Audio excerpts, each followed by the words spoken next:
한국 가면 돈도 많이 벌고 내가 자유롭고 내가 하고 싶은 거 다 할 수 있다. 거기는 여행도 자유롭게 갈 수 있고 국적을 주잖아요. 제일 첫 번째로 국적을 주니까 내 마음대로 숨어 다니지 않아도 되고 그 말에 귀가 솔깃한 거죠.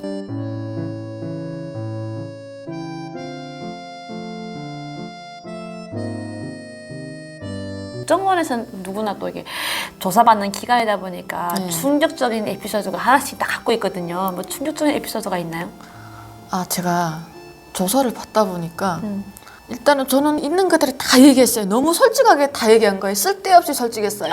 연애 몇 번 한 걸 다 얘기한 거 아니에요, 설마? 일단은 모든 스토리를 다 적었어요.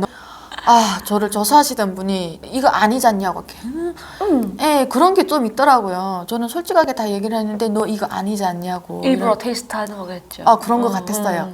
일단은 제 간까지 다 뺐는데 이거 아니지 않냐고 이러면서 계속 며칠 동안을 마지막에 저 엉엉 울면서 저 이제 또 할 얘기 없다고 다 얘기했다고 막 울면서 저 너무 억울하다고 못하겠다고 막 마지막엔 그랬다니까요. 그러니까 며칠 있다가 저한테 뭐 커피도 사주시고 막 간식도 사주시더라고요. 미안했나 보다. 예. 조사 과정에 겪어야 되는 과정이었으니까 예. 그분도 했는데 리나 씨가 막 오니까 가슴 아파하면서 예. 저 진짜 억울했었거든요. 그때는. 지금에 봐서는 테스트라고 생각을 했는데 그때는 막 저희가 간첩인 마냥 저를 막 수긍을 하니까 저는 너무 억울했던 거죠. 그분이 나중에 얘기하시는 게 다 조사 끝났다고 하면서 그러니까 이제 김가영 씨는 조사 끝났습니다. 이제는 단체에 있는 곳으로 가도 됩니다 할 때 와 마치 내 죄가 막 이만했었는데 네. 그 죄가 삭감된 느낌이라 해야 될까? 맞아요. 엄청 몸이 가볍고 드디어 내가 이제는 해방됐구나 막 이런 느낌이 들어서 너무 좋았던 거예요. 너무 짜증나는 게 전날에는 그렇게 저를 눈물을 쏙쏙 다 빼놓고 다음날에는 간식을 사주시더라고요. 그게 뭐 병주고 약주나? 그런 느낌이었어요. 그러면 중국을 조금 체류하다 보니까 중국 음식도 많이 먹었을 텐데 한국 음식도 처음 먹잖아요. 네. 국정원에서 제일 맛있던 음식이 뭐예요? 저는 해물을 되게 좋아하거든요. 육쪽은 아니에요. 해물을 좋아하다 보니까 해물 튀김 이런 게 되게 맛있더라고요. 네. 하나원에서는 뭐 직업 교육도 있고 네. 그래도 자유로운 생활을 하다 보니까 조금 재밌는 에피소드가 많을 것 같은데 별로 없었어요? 저희가 천주교를 다니다 보니까 제가 그쪽 천주교 담당 청소도 하고 막 그런 게 있었어요. 근데 친구께서 술을 마시고 싶다는 거예요. 거기 보면 냉장고 안에 술이 있어요. 예, 저희 주일마다 이런 세례를 하잖아요. 맞다 술을 조금 이렇게 뭐 이렇게 예, 하죠. 여기 이렇게 돼서 그렇게 자리다. 하는 그 술이 있었어요. 근데 술을 너무 마시고 싶은 거예요. 어떡하지? 그래서 청소하러 가는데 야, 너 술 마실래? 제 친구 마시겠대요. 오케이. 내가 가서 술 따라올게. 처음에 술인 줄 알고 따라왔는데 저도 막 당황하니까 그냥 따라가지고 왔어요. 왔는데 어딘가 기름인 거예요. 옆쪽에 술이랑 같이 있는데 하나는 기름이고 하나는 술이었던 거예요. 어떡해. 다시 가자. 그때 또 혼자 가려니까 또 막 무서운 거예요. 그래 친구 같이 가자. 해갖고 친구랑 같이 종이컵에 한 잔을 따라가지고 온 거예요. 한 잔을 따라가지고 와서 둘이서 간식 파는 데 있잖아요. 그렇지, 매점에 매점에. 가서 간식을 사다가 그 술을 나눠서 마신 거예요. 야. 지금까지도 두고두고 얘기하는 게 그때 진짜 술 마시고 싶었는데 그 술을 마셨던 거예요. 그 술 마시니까 기분이 어땠어요? 날아갈 기분이었어요? 다른 사람들은 못하는 걸 한다는 그 쾌락? 네, 그게 너무 좋은 거죠. 네. 세상에 남자도 아니고 이 여자들이 이렇게 술을 네. 훔쳐서 먹다니 참 놀랄만 일인데요. 지금도 그 얘기를 계속 하고 있어요. 그렇지. 네. 그거 어떻게 잊어요. 네. 못 잊지. 그렇죠.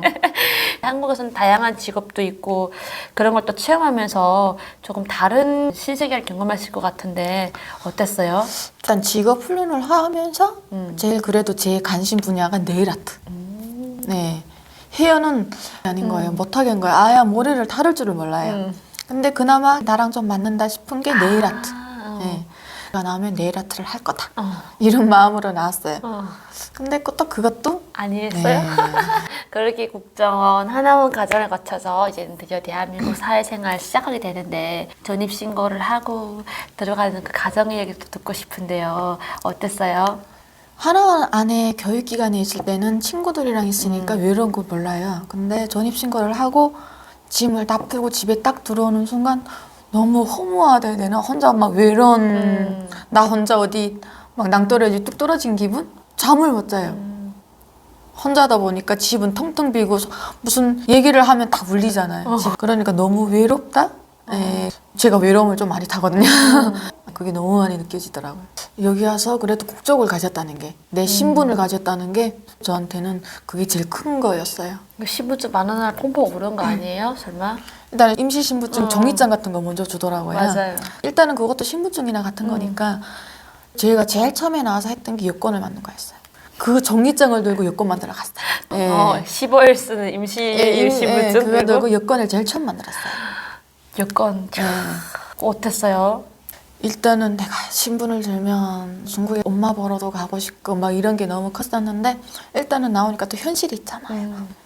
제가 올 때 브로커비도 줘야 되잖아요. 하나원 수령하면서 브로커비 주고 저희가 집에 또 필요한 뭐 냉장고 뭐도 사야 되고 살 게 너무 많아요. 사다 보니까 남은 돈이 12,000원이에요. 카드에 대한 개념이 없잖아요. 그러니까 나와서 이것도 사고 저것도 사고 그냥 카드를 긁었어요. 그러다가 내 돈이 얼마가 있지? 한번 볼까? 해서 기기 가서 카드를 넣었는데 잔고를 봤더니 12,000원 남은 거예요. 어떡하지? 갑자기 앞이 컴컴한 거예요. 그래서 다음 날부터 일해야 된다. 일해야 된다 했는데 그때 그 찰나에 제가 또 아시는 분이 계시다 보니까 그분 통해서 또 저한테 연락이 왔어요. 근데 그때 엄마랑 제가 마지막으로 통화였거든요. 그때 엄마가 통화를 하는데 저는 중국에 있을 때도 나한테 연락이 오면 나는 돈을 보내줘야 된다는 그런 게 있어요. 책임감 같은 의무감이 그게 있죠. 있었는데 한국에 났는데 그때 제가 돈이 아예 없잖아. 없던 찰나에 엄마가 전화가 온 거예요. 근데 제가 그때 돈을 보내줘야 되는데 돈이 없어요. 어떡해. 그러다 보니까 저도 모르게 엄마한테 짜증을 냈어요. 돈이 없다고 내가 지금 금방 나는데 무슨 돈이 있냐고 엄마한테 막 이러면서 화를 냈었단 말이에요. 근데 나중에 엄마가 얼마 안 돼서 돌아가셨어요. 와, 어떡해. 그때 엄마가 좀 배가 불어가지고 막 물이 차서 복수가 오셨어요. 그래도 제 목소리 듣고 싶다고 한 50리를 걸어서 나왔어요. 그래서 나왔는데 저랑 통화하고 싶다고 그래서 전화했는데 제가 그때 화를 냈어요. 그게 너무 가슴에 맺혀서 그래서 제가 나중에는 언니한테는 절대 거절을 안 해요. 돈을 보내달라고 하면 일단은 없어도 남한테서 꼬서라도 주고 그게 너무 컸어요. 막 그렇게 가슴에 못을 박은 소리를 하다 보니까 그게 저한테는 더 못이 박더라고요. 그렇지. 그러면 평생 그게 인간지역이 한이 되어가지고 내가 엄마한테 그렇게 소리 지르고 막 짜증내가지고 엄마가 돌아간 것 같은 느낌도 들고 내 책임 같은? 맞아. 내가 막 부러워하는 것 같은 생각도 들고 아유 그런 데서 해방돼야 돼요. 근데 이게 벗어날 수 없는 것 같아요. 맞아요. 가슴에 품고 가야 되는 상처라고 해야 될까요? 그러면 어머님이 이렇게 마지막 돌아가시고 북한에는 언니만 있었는 거죠? 언니만 남았죠. 나중에 언니를 연락해서 데리고 오거나 안 그러신 거예요? 제가 언니를 데리고 왔어요. 몇 년 만에 데리고 오신 거예요? 엄마가 돌아가신 이후로 제가 연락을 계속 하면서 언니 보고 오라. 여기 와서 같이 살자고 했어요. 엄마가 돌아가시기 전에도 꼭 동생을 꼭 잘 챙겨라고 엄마가 얘기를 하셨대요. 언니도 오려고 보니까 또 넘어가다 잡히면 자기는 무조건 다시는 감옥 가서 못 나오니까 언니도 솔직히 결심하는데 쉽지가 않았어요. 그렇겠죠. 네, 그래서 제가 마지막에는 결단을 내려야 되겠구나 해서 한국에 안 올 거면 나한테 연락하지 마. 언니는 언니들은 난 나대로 살자. 그렇게 해야 돼. 네. 그랬더니 나중에 얼마 안 있어 연락이 왔어요. 오겠다고. 그래서 제가 또 손을 통해서 언니를 데리고 오라고 했는데 언니가 또 그 사람을 안 따라온 거예요. 아이고. 네, 저는 돈을 일단은 먼저 첨부를 줬는데 언니가 안 따라 나선 거예요. 어떡해. 그래서 전화가 왔는데 언니가 안 따라 나왔다. 방법 없다. 그래서 그러면 다시 한 번만 마지막으로 한 번만 좀 가봐달라. 그리고 제가 다시 언니한테 따로 연락을 했어요. 이 사람 안 떠나면 다시 기회 없다. 알아서 해. 내가 막 울면서 언니한테 막 사정을 했다, 협박을 했다, 막 이러면서 했어요. 너 이거 아니면 다시 나 못 보니까 알아서 살아. 그럼 우리 인연 끊자라고 했어요. 그리고 저도 포기를 했어요. 언니는 이제 안 오겠구나. 이런 생각을 했는데 한 보름 있다가 갑자기 중국에서 연락이 온 거예요. 그랬더니 언니가 중국에 왔대요. 알아서? 얘 지금 장벽에 도착했대요. 세상에. 그러더니 언니 사진을 딱 보내주는 거예요. 아 보내줬는데 갑자기 눈물이 막 내리는 거예요. 그럼. 아, 언니를 봤는데 언니도 너무 예전 같지가 않고 일단은 언니가 맞아요. 맞아요. 언니가 맞는데 언니 모색이 아닌 거예요. 그러다 보니까 다음날 영상 통화를 했는데 언니가 맞는 거예요. 자기 지금 중국에 왔대요. 뭐 그 사람이 뭐 옷도 사주고 뭐 했대요. 그러니까 잘 있다고. 언제쯤 심양으로 출발한다고 하더라고요. 그래서 알았다고. 그래서 언니가 심양에 도착하고 제가 언니 보러 심양에 나갔어요. 중국에. 대단하네. 네. 심령이 살던 지역에서 위험했을 텐데 그 위험을 무릅쓰고 언니 보러 간 거예요? 네. 어머나 어떡해. 언니가 말을 모르잖아요. 말을 모르다 보니까 일단 저희가 태국을 넘어올 때 태국 돈이 없으면 또 아무것도 못 하잖아요. 중국 돈도 있어야 되고 돈이 있어야 태국에서 또 쓸 수 있잖아요. 맞아요. 그러다 보니까 내가 언니 보러도 갔고 그렇게 처음 만남이었죠. 딱 봤는데 언니가 저 딱 보자마자 울더라고요. 네, 제 모색이 나 엄마 모색이랑 너무 어릴 때는 엄마랑 아예 안 닮았었는데 점점 크면서 엄마 모색이 저를 보는데 엄마를 보는 것 같았었대요. 네. 그러다가 언니랑 저도 산 넘을 때까지 언니랑 같이 가려고 했었어요. 그리고 그때는 저는 한국 사람이다. 저는 가야 된다. 이렇게 그렇죠. 빠지려고 했는데 그때 그분이 한국분이시더라고요. 그래서 한국분이신 거 몰랐는데 캐리어 끌고 들어가는데 제가 비행기 타고 가다 보니까 거기 딱지가 있잖아요. 그걸 제가 떼야 되는데 깜빡하고 못 뗀 거예요. 거짓말을 한 거예요. 언니를 마지막까지 보고 싶으니까. 근데 그분이 어디서 오셨어요? 그래, 아 저도 좀 같이 가려고 같이 온 사람이라고 내가 그랬단 말이에요. 그런데 하더니 저 캐리어 뭐예요? 그래서 저도 찾은 것도 못했어요. 그렇지. 그런 거 근데 잘 캐리어에 라벨이 맞아요. 있다 보니까 어쩔 수가 없잖아요. 진짜 다 들통났어. 솔직히 얘기해야지. 아, 저 사실은 저 언니라서 지금 중국말도 모르고 아무말도 몰라서 제가 언니 산 넘어갈 때까지 같이 있고 싶다. 그랬더니 하는 얘기가 안 된대요. 절대 안 된대요. 그런 게 어디 있냐고. 아니 저도 같은 북한 사람인데 제 언니가 잡히는 걸 제가 뭐 어떻게 신고할 수도 없잖아요. 그랬더니 그분이 하시는 얘기가 그래도 안 된대요. 당장 나가래요. 그래서 저 거기서 떨겨놨어요. 그 언니를 마지막에 뭐 먹을 것도 사주고 또 태국 돈도 바꿔다가 언니한테 주고 언니가 산 넘어갈 때까지는 못 본 거죠. 그래도 무사히 잘 넘어서 한국에 온 거죠. 네. 아유 리나 씨 뭐 진짜 대단하네. 악발이네요. 응? 세상에 동생이 이렇게 언니를 다 해서 언니가 너무 고마워했겠다.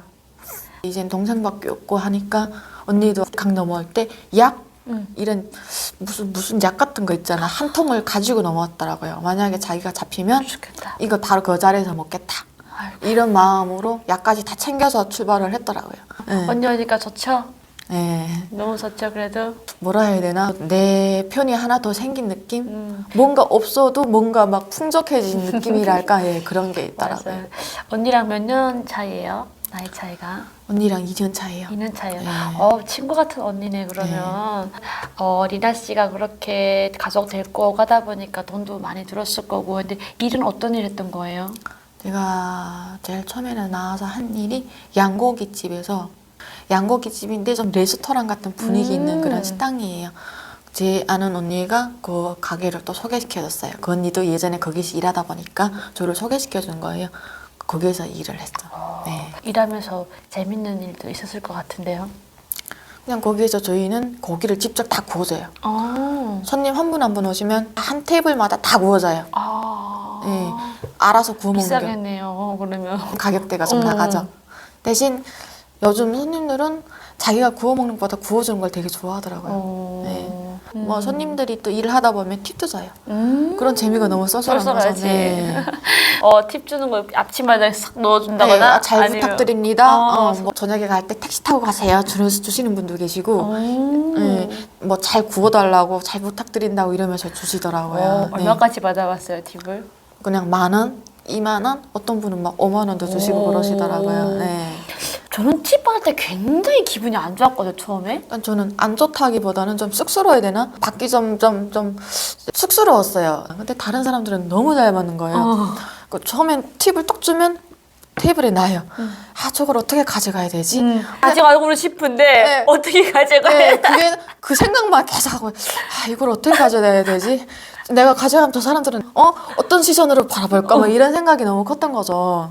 근데 처음 가져가고 보니까 나중은 또 쉽지 쉬운 거예요. 처음이 쉽지 나중은 또 그렇게 힘든 건 없어요. 뭐든 처음이 어렵다. 네, 처음이 어려운 것 같아요.